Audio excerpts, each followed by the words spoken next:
আসসালামু আলাইকুম রহমতুল্লাহি বারকাতু। নবজাতক শিশুকে বদনজর ও জিন থেকে বাঁচানোর উপায়।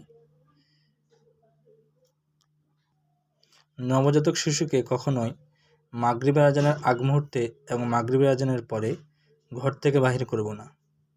নবজাতক শিশুর প্রস্রাব পায়খানার কাপড় এখানে সেখানে ফেলে না রেখে কোনো পাত্রের মধ্যে রাখবো এবং অতি তাড়াতাড়ি ধোয়ার ব্যবস্থা করব।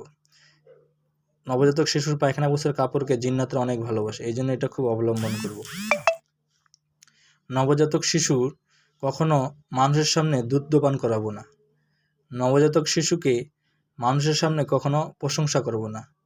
মা বাবা স্বয়ং নবজাতক শিশুর দিকে দৃষ্টি দেওয়ার সময় অবশ্যই কোনো কিছু ভালো লাগলে মাশাআল্লাহ বলবো।